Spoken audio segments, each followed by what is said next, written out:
Stress থেকে মহিলাদের নানা সমস্যা, ঘুম উড়ে যায়, শরীরে একাধিক রোগ বাসা বাঁধে। আর এর থেকে কিভাবে মিলবে মুক্তি? নারী দিবসে এ নিয়ে আলোচনা পার্ক সার্কাসের বেসরকারি হাসপাতালে।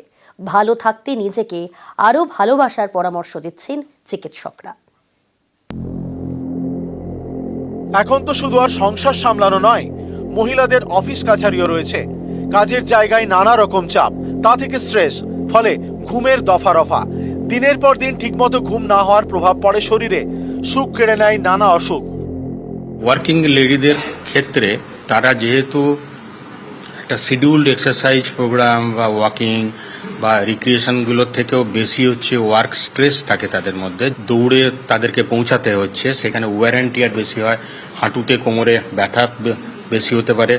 দীর্ঘক্ষণ অফিসে কম্পিউটার নিয়ে বসে থাকার জন্যে ঘাড়ে, কোমরে, হাঁটুতে ব্যথা হয় এবং তার সঙ্গে তারা এসে বলছে আমার ইনসমনিয়া, আমি রাতে আমার ঘুম হয় না। বাড়িতে যারা থাকছেন তাদের ক্ষেত্রে সেডেন্টারি লাইফস্টাইল, ওনারা খুব বেশি দৌড়াদৌড়ি করছেন না, তাতে কি হচ্ছে, একে মোটা হচ্ছেন, তার সঙ্গে হাঁটুতে আর কোমরে বাত এসে যাচ্ছে। যখনই একটা কাজ থেকে আরেকটা কাজে যাচ্ছি, খুব স্ট্রেসফুল কোনো ডিসিশন মেকিং আছে, তখনই আমার পুরো অনেক সময় হচ্ছে যে আমি হাঁটতে চলতে পারি না। তখন আমাদের ফিজিক্যাল মেডিসিন বা ফিজিওথেরাপি বা মাসল মাস বা আমাদের fat contained in the body, এগুলোর উপরে বা বডির যে মুভমেন্ট বা চালনা করার যে ইজ, এইগুলোর উপরে ফোকাস করতে হচ্ছে এবং করা উচিত।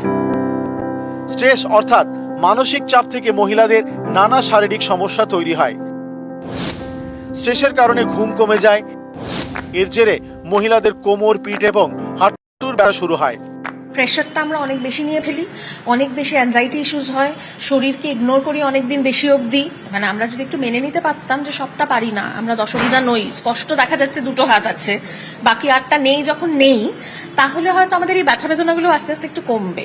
শরীর সম্পর্কে আমি হয়তো আমার খেলাধুলার মধ্যে থাকি বলে আমার নিজের পরিবারকে আমি নিজে খুব অ্যালার্ট থাকি, নিজে সকালবেলা একটু এক্সারসাইজ বলুন বা এই বলুন, সেগুলো আমি করতে পারি, চেষ্টা করি যে নিজেদের যতটা সম্ভব সচেষ্ট থাকলে করা যায়। মানসিক চাপ থেকে বের হওয়ার উপায় কি? শরীর চাঙ্গা থাকবে কিভাবে? চিকিৎসকরা বলছেন নিয়মিত এক্সারসাইজ মাস্ট, আর দরকার ঠিক সময়ে খাওয়া এবং ফাস্ট ফুড না খাওয়া। মর্নিং ওয়াকে যান ঠান্ডা হাওয়ার মধ্যে, ভালো রাস্তার উপর দিয়ে, ওটাকে একটা রিক্রিয়েশন হিসেবে আপনি নিন। সেকেন্ড, আমি বলবো যে রেগুলার কিছু ফিজিক্যাল এক্সারসাইজ করতে থাকুন, যারা কোমরের, ঘাড়ের বা হাঁটুর, সেটা আপনি ওয়ার্কিং হন আর হাউস ওয়াইফ হন।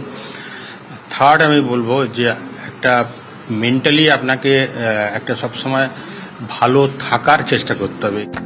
ঘরে হোক বা বাইরে হোক, প্রত্যেক মহিলারই নিজস্ব শরীরের যন্ত্রণা, ব্যথা রয়েছে, আর সেই ব্যথার হাত থেকে মুক্তি পেতে গেলে অনেকাংশে আত্মবিশ্বাস জরুরি।